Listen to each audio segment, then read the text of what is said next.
বাবার সাথে কৃষিকাজ শেষ করে বাড়িতে এসে দেখি অনেক মানুষ আমাদের এখানে। দেখি আমাদের গ্রামের মেম্বারও আছে। আমি মনে মনে চিন্তা করছি কি ব্যাপার, এত মানুষ এখানে কেন? আমি বললাম ঈশা, এই ঈশা। ঈশা বলল কি হয়েছে ভাইয়া? আমি বললাম এইদিকে আয় তো। ঈশা বলল কি হয়েছে? আমি বললাম আমাদের বাড়িতে এত মানুষ কেন? ঈশা বলল ভাইয়া তুমি শুনো নাই, বাবার কাছে নাকি মেম্বার 1,50,000 টাকা পায়। আমি বললাম কি এত টাকা? ঈশা বলল হুম ভাইয়া। আমি বুঝতেছি না এত টাকা কিভাবে। আমি বাহিরে এসে দেখি বাবা মেম্বার সাহেবকে বলছে আমাকে কয়েকদিন সময় দিন, আমি আপনার টাকা দিয়ে দিব। মেম্বার বলল কোনো সময় দেওয়া যাবে না, কালকের ভেতরে আমার টাকা চাই। যদি টাকা না পাই তাহলে তোমার এই বাড়িটা আমার নামে কাগজে লিখে দলিল করে দিবা। বাবা বলল দয়া করে আমাকে একটা মাস সময় দেন, আমি আপনার সব টাকা দিয়ে দিব। মেম্বার বলল অনেক সময় দিছি, আর একদিনও না। এই সবাই শুন, কালকে হয়তো আমার টাকা দিবে, নইলে ওর বাড়িটা আমার নামে করে দিবে। এই বলে চলে যায়। বাবা বারান্দায় বসে কান্না করছে, আর মা বাবাকে সান্ত্বনা দিচ্ছে। আসলেই আমি বাবাকে কখনো এভাবে কান্না করতে দেখি নাই। নিজের কাছে খুব খারাপ লাগছে। কি করব আমি কিছুই বুঝতেছি না। আমি বললাম আম্মু এত টাকা কিভাবে হলো? বাবা বলল বাবারে আমি অনেক আগে এই ঘর বাঁধার জন্য 50,000 টাকা নিয়েছিলাম, কিন্তু অভাবের কারণে দিতে পারি নাই। কিন্তু আজকে নাকি এই টাকা সুদে আসলে এত টাকা হয়ে গেছে। আমি এই কথা শুনে রুমে এসে বসে বসে ভাবতেছি এত টাকা তো আমি কোনোদিনই জোগাড় করতে পারবো না। কি করতে পারি? হাতের ফোনটা বিক্রি করলে হয়তো 10,000 টাকা হতে পারে, কিন্তু বাকি টাকা না। আর কিছু চিন্তা করতে পারছি না। রাতে মা ডেকে গেল খাবার খেতে, কিন্তু খেলাম না। রুমে শুয়ে শুয়ে চিন্তা করছি কিভাবে টাকা জোগাড় করব। কখন যে ঘুমিয়ে গেছি বলতে পারি না। সকালে যখন ঘুম ভাঙলো তখন শুনি আম্মু কান্না করছে। আমি তাড়াতাড়ি আম্মুর রুমে গিয়ে দেখি বাবার গলায় দড়ি ঝোলানো ফ্যানের সাথে, আর আমার মা বাবার পায়ে ধরে কান্না করছে। আমি ফ্যান থেকে বাবাকে ধরে বিছানার উপরে রাখলাম। আজকে কেন জানি মনে হচ্ছে আমাকে ছায়া দেওয়ার মতো কোনো মানুষ আর নেই। বাবাকে ধরে কতক্ষণ কান্না করলাম। বাবার কাফনের কাপড় সবকিছু রেডি করে বাবাকে কবরে রাখা হলো। আজকে এই টাকার জন্য আমার বাবা মারা গেছে। আমি ছাড়বো না কাউকে, সব কয়টাকে দেখে নিব। শুধু একটু সময়ের অপেক্ষা। আজকে প্রায় 3 দিন হয়। রাতে আমাদের বাসায় মেম্বার এসেছে। মেম্বার বলল রনি এদিকে আসো তো একটু। আমি বললাম জি আঙ্কেল বলেন। ভেতরে রাগে আমার শরীরটা ফেটে যাচ্ছে। মেম্বার বলল তোমার বাবা মারা গেছেন, আমি খুবই দুঃখ পাইছি। তোমার টাকাও দিতে হবে না, ঘরও দিতে হবে না, যদি আমার কথা মানো। আমি বললাম জি বলেন, কি করতে হবে আমাকে? শয়তানের সব সময় শয়তানি বুদ্ধি থাকে। মেম্বার বলল আমার মেয়েকে তোমার বিয়ে করতে হবে, তাহলে তোমার সব টাকা আমি মাফ করে দিমু। আম্মু বলল না না, আমার ছেলে এখন বিয়ে করবে না। আর আপনার মেয়েকে? ছি। মেম্বার বলল মুখ সামলিয়ে কথা বল। আমার মেয়েকে যে বিয়ে করবে ওর এটা ভাগ্য। আর টাকাগুলো তো মাফ দিতেছি, ভালো লাগতেছে না? এত টাকা দিতে পারবেন? আমি বললাম আমাকে একটু চিন্তা করতে দেন, আমি আপনাকে পরে জানাবো। মেম্বার বলল কোনো চিন্তা করা করি নাই, হয়তো টাকা দিবা, নইলে আমার মেয়েকে বিয়ে করবা। যাই করবা তাড়াতাড়ি বলো, আমার অনেক কাজ আছে। আমি বললাম এত টাকা আমি কই পাবো? বর্তমানে বিয়ের কথা বলি, পরে যা হবার তাই হবে। মেম্বার বলল কি হলো বলো। আমি বললাম জি আমি রাজি, আপনার কথায় আমি আপনার মেয়েকে বিয়ে করব। মেম্বার বলল তাহলে আমি আগামীকাল কিছু মুরব্বী নিয়ে এসে বিয়ের দিন তারিখ ঠিক করবো নে, তাহলে আজকে আমি উঠি। এই বলে চলে গেল।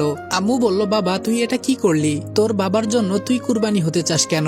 ঈশা বলল ভাইয়া তুই এই মেয়েকে বিয়ে করিস না, এই মেয়ের চরিত্র খারাপ। মাহি ছেলেদের সাথে যা ইচ্ছা তা করে বেড়ায়। আমি বললাম বোন বাদ দে, এসব হয়তো আমার কপালে লেখা ছিল।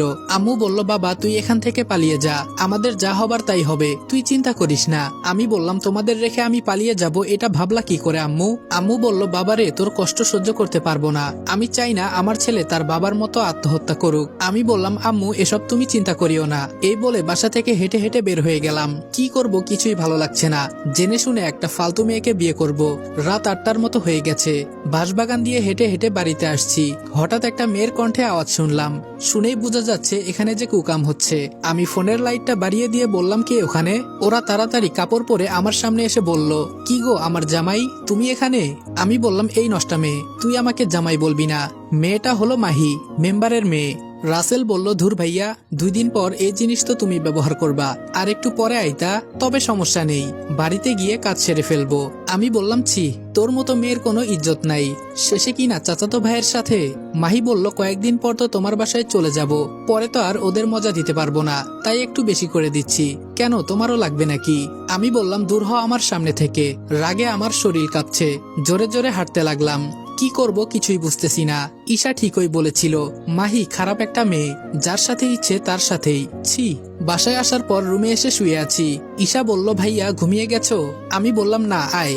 ঈশা বলল ভাইয়া তুই মাহিকে বিয়ে করিস না, ও একটা খারাপ মেয়ে, আমার কথা বিশ্বাস কর ভাই।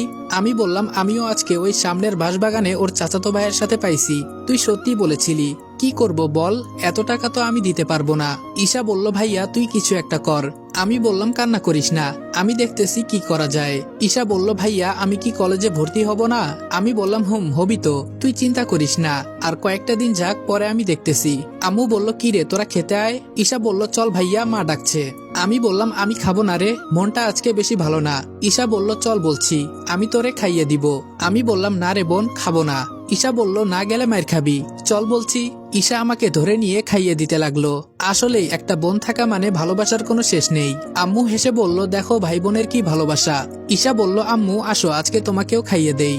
আম্মু বলল না মা তোরা খা। খাওয়া দাওয়া শেষ করে রুমে গিয়ে ঘুমিয়ে পড়লাম। সকালে মেম্বার কিছু মুরব্বি আর মিষ্টি নিয়ে এলো। মাহি আর আমার বিয়ের দিন তারিখ ঠিক করে মুরব্বিরা চলে গেল। মেম্বার শুধু একা বসে আছে, আর আমি দেখতে পাচ্ছি ঈশা কান্না করছে। কি করব, আমার তো আর কেউ নেই যে আমাকে টাকা দিয়ে সাহায্য করবে, কেউ যে নেই আমার পাশে। মেম্বার বলল রনি তোমাকে একটা কথা বলাই হলো না। আমি বললাম জি আঙ্কেল বলেন।